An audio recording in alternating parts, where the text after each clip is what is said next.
Hey there, this is Ken and I'm super excited to bring you this quick little video about the contrastly Lightroom and Adobe RAW presets. So I took this photo a while ago. This is taken in Hawaii. It was this stray cat who used to hang around a friend's house, and very pretty cat. And this is a good example to use for just to show you these presets, because we have quite a range of colors. We've got the blue in the eyes, and we've got greens, and then we've got warmer tones, as well as the potential to show off contrast. So I think it's a good one to show you. So in this video tutorial, 17 ways to swing a cat, I'm going to just show you an example of some of the presets and how they can really dramatically change the look of a photo. So presets are essentially different setting. They're basically bundles of settings, so that when you click on them, it's just a one-click option that changes the whole look of your photo, and you can get some amazing results from black and white to increased contrast to all sorts of colors. So this is going to be my demo for the day as far as the photo goes. I can't even remember the cat's name actually, but yeah, nevertheless, I was really happy with this shot. I took a few shots, and this one I used the kind of the golden mean framing here, and we've got the nice blurred background. I'll actually just show you the settings quick. So this was taken at 3/20th of a second so that we could freeze the motion. There wasn't a lot of motion, but I was using a 270 to 200 millimeter, one of my favorite Canon lenses, which is the f2.8 lens, opened up to f5. So with it being the cat being fairly close, I was zoomed in all the way to 200 millimeters and at f5, so that gives us that really narrow depth of field. But notice I didn't put it to 2.8. I didn't want to have the whole face and head out of focus. I wanted to make sure that at least the nose to the ears were in focus. So I did close down the aperture somewhat. So anyway, I just thought I'd show you the settings quick. So now let's jump into the develop module. So I'm in Adobe Lightroom CC here. So if I hit tab, this shows me all my little panels here. And if we drop over to the develop module, what I will show you here is on the histogram up here. This is straight out of camera, and it was a fairly well exposed shot. You can see I have this nice little taper in. There's no underexposed pixels, pretty much except for a couple around the nose. Let me hide this panel here. So really nice sharp shot. You can see there's a few pure black pixels over here, but pretty much got the full range of the histogram. And as you can see on this end, we actually have a little room on the white end. So if I turn on the white clipping indicator here, there's no actual white clipped pixels here. So if I pushed up the highlights, then eventually we will get some clipping on the white side of things. Well, actually highlights tends to just push just under the whites, or the top end of the whites, but if I push on the whites themselves, then you'll see the actual overexposed pixels. So overall a great exposure here.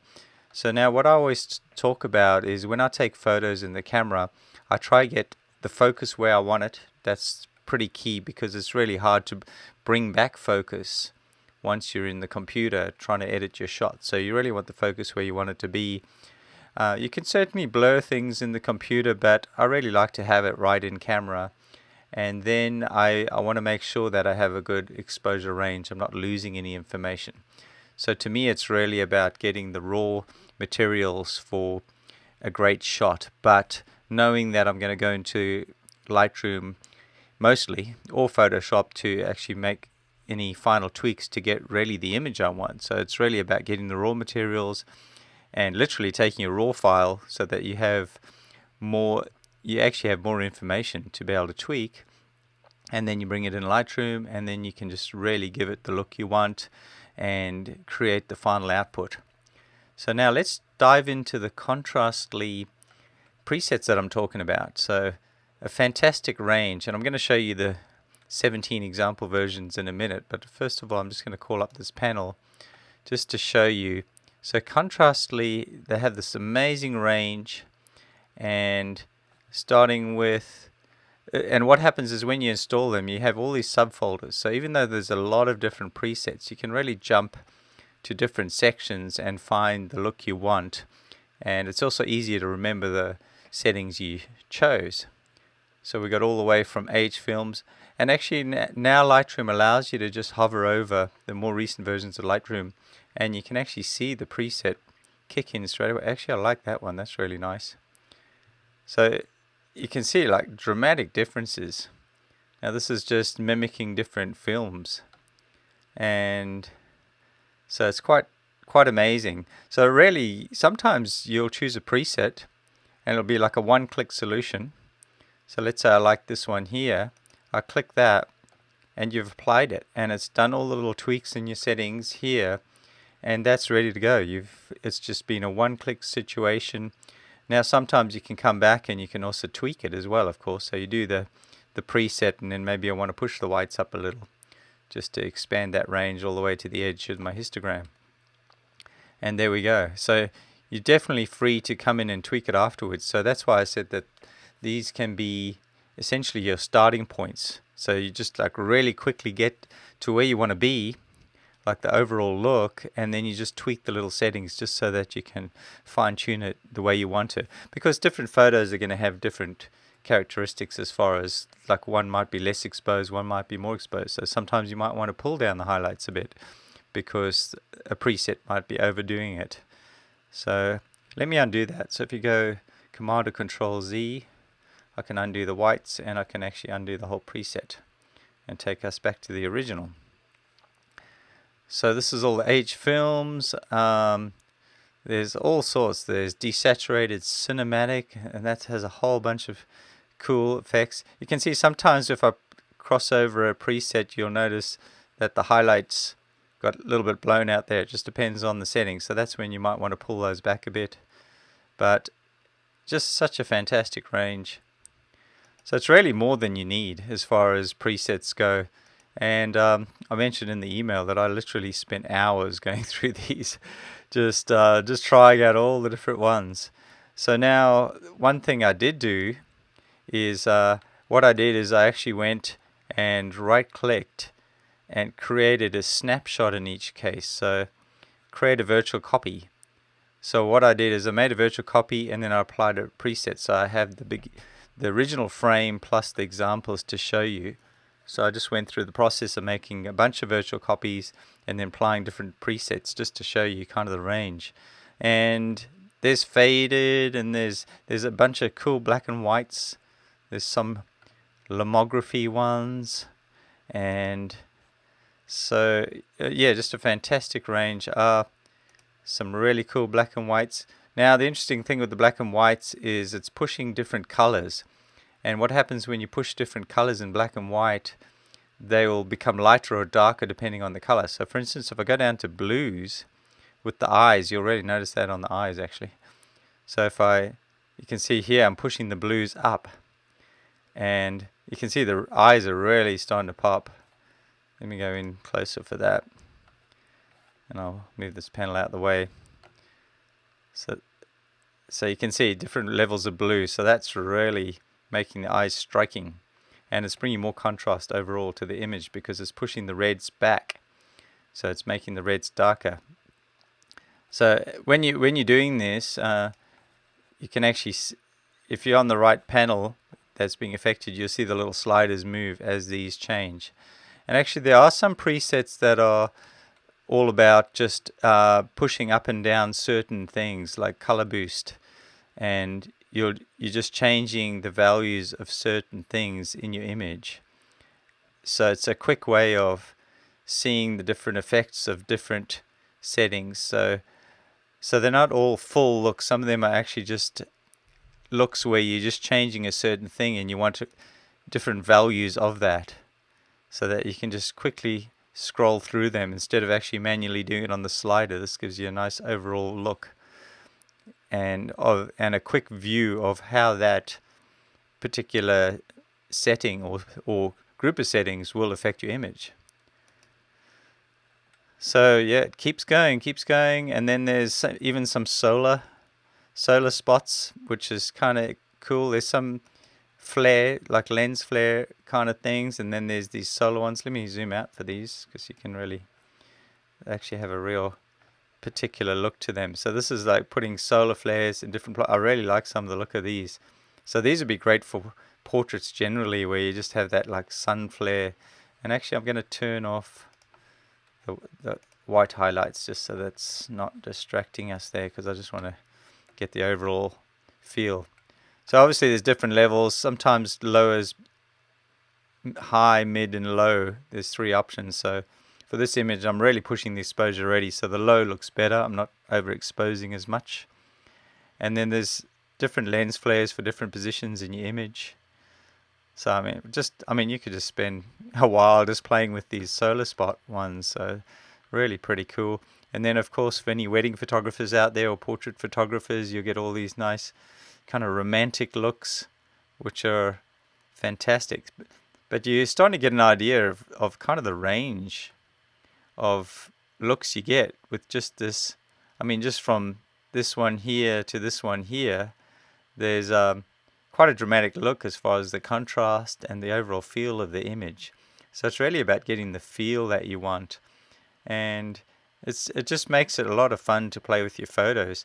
And then the idea is, once you're happy with the setting, like once you choose one, okay, I really like that for, let's say you've done a wedding shoot, then you can choose that, and then you can copy those settings or sync them to a whole bunch of photos, so the whole shoot has that same look.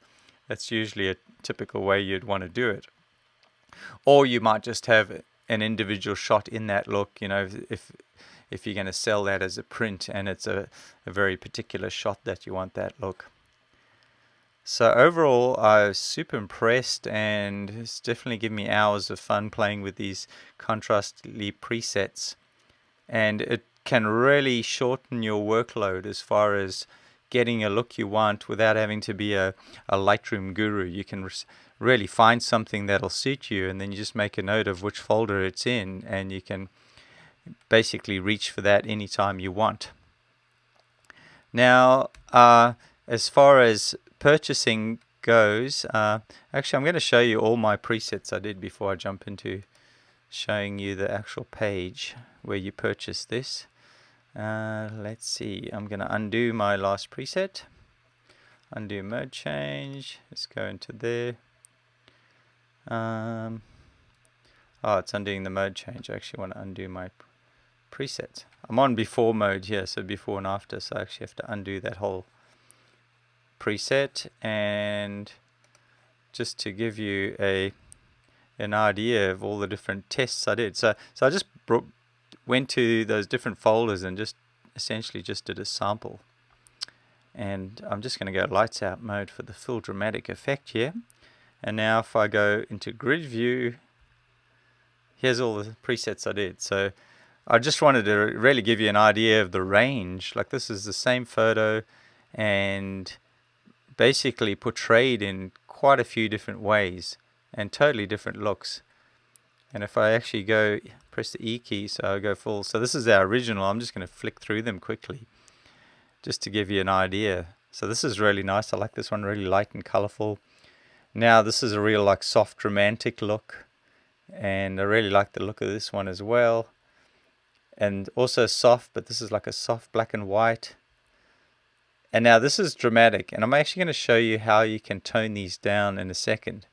So this is, I forget which one this was, but it was kind of a little over the top. I like the kind of look of it, but I'd want to tame it down a little, and I'm going to show you that, a way to do that in a second.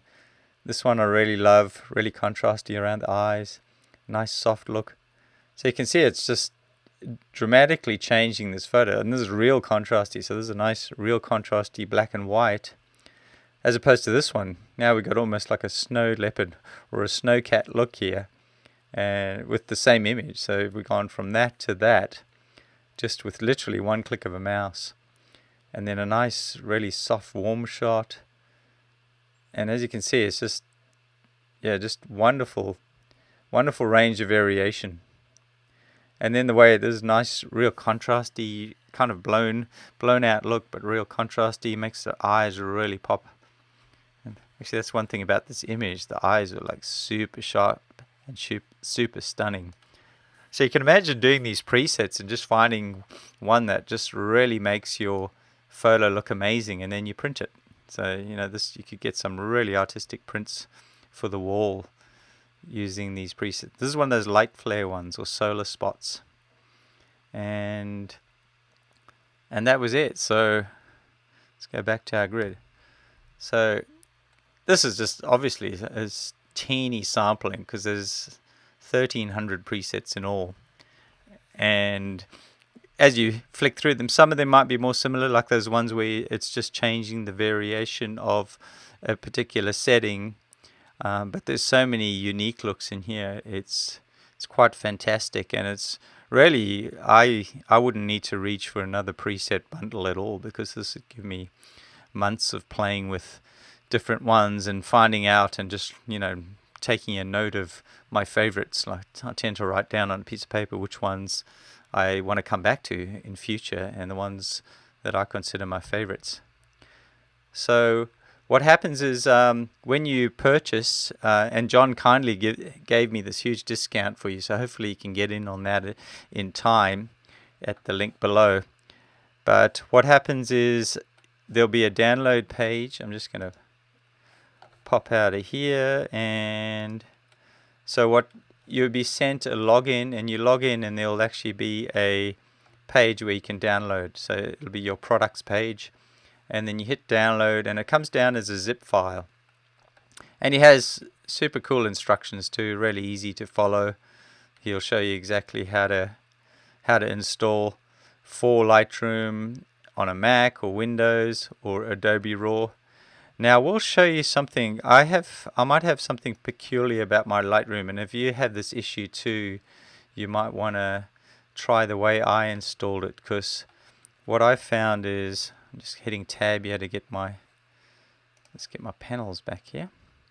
And normally what you do is you'll download that file, and you'll just go into here on your presets window, and you go import presets. And you go import presets, and you actually just choose that file. So in here I downloaded it to software, Contrastly, and you usually just choose the zip file, but there's something peculiar about my system that it's not allowing me to choose the zip file.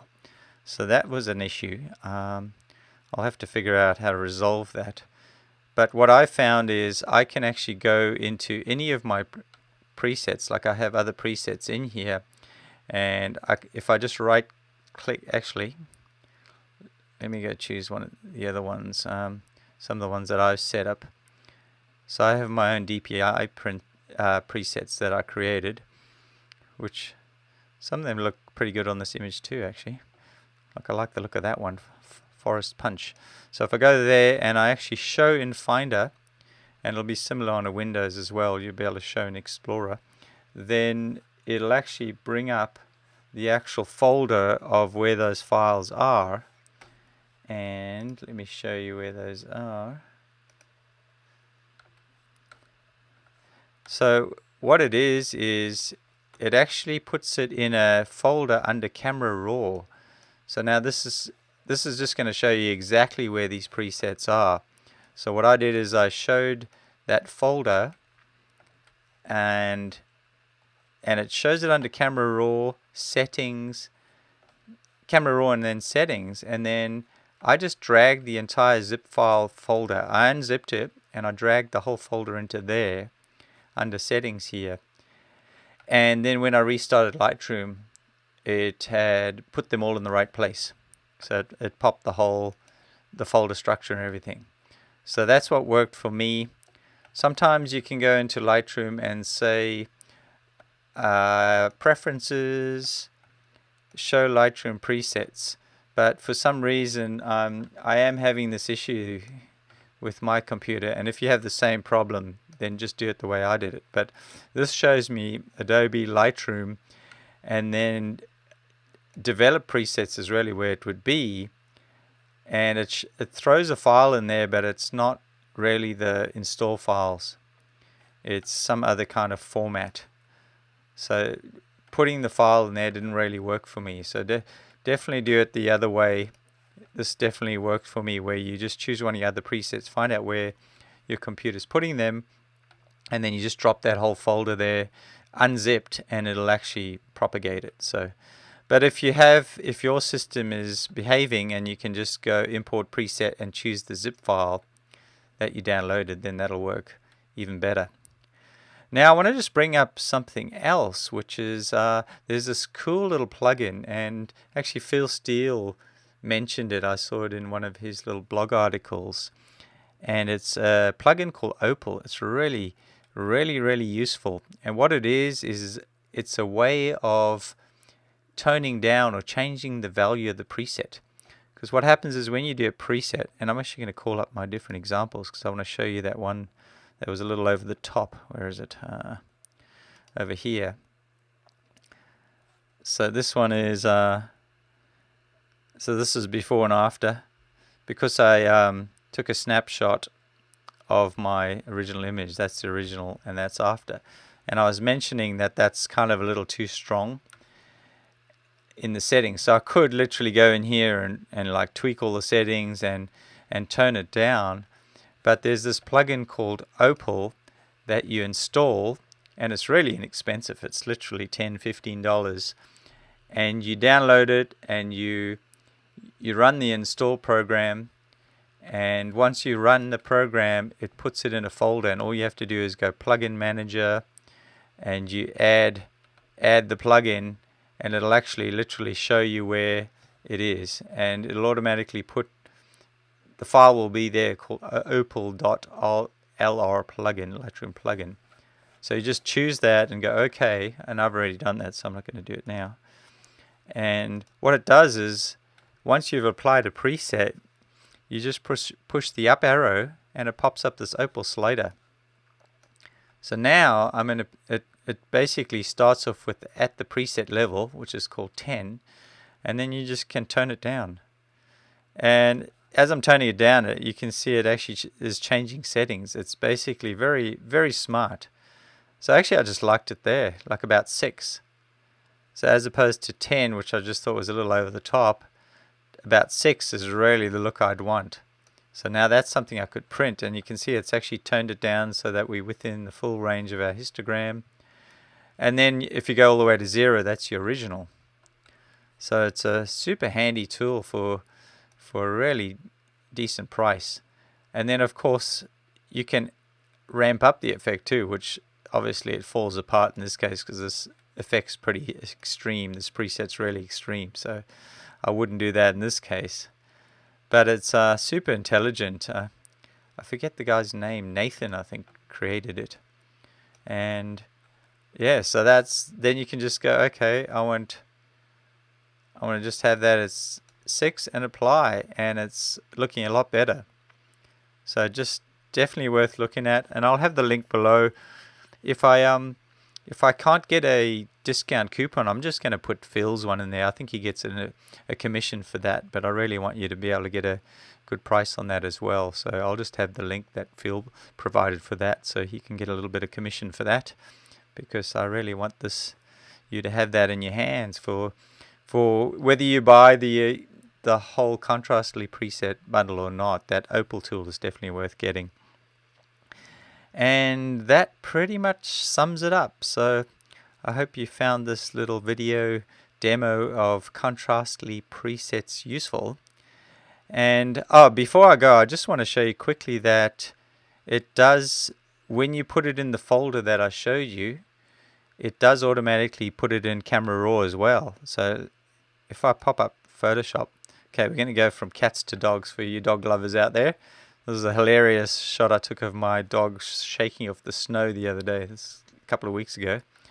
And so if I've just brought in an image here, now this is a JPEG, but you could do this with the RAW file as well. Bringing in a RAW file into Photoshop usually automatically opens up Camera Raw.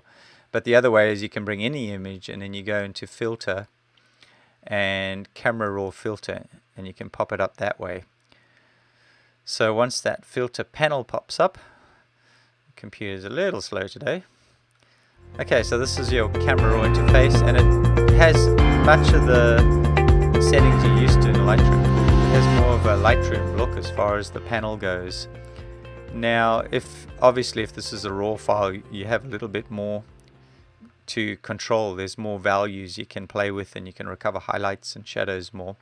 But what I want to show you is on this panel here, the last little box here is presets. So if I click over to presets, you'll see now I actually have that whole contrastly range automatically in there because I dropped it in that, essentially that camera raw settings folder. So we have them all in here now, so I can actually, just like in Lightroom, I can just like hover over and just really get a feel for which setting I'm at. And that's kind of nice. Just a little bit brighter, but not too over the top. But I mean, like I say, endless tests here. Actually, I kind of wish there was Fujifilm Velvia. That was one of my favorite slide films back in the day. I have to give John a little email and let him know, can he ever put Fujifilm Velvia in here, because I used to love that for landscape shots. And then it's got Kodak Gold. Definitely remember using Kodak Gold print film. And Ektachrome was the classic, and Elite Chrome were the classic slide films. So anyway, lots of fun to play with, but definitely usable too. And if you don't use Lightroom and you use Photoshop, you can just totally access them in here. Even the flares. Now the flares are kind of interesting. It looks like they'll work better on a landscape rather than a portrait shot there. So, but anyway, lots of fun, and so I thank you for listening to this quick tutorial, and I hope you found it useful, and I will leave it there with my 17 ways to swing a cat. Thanks very much. Take care.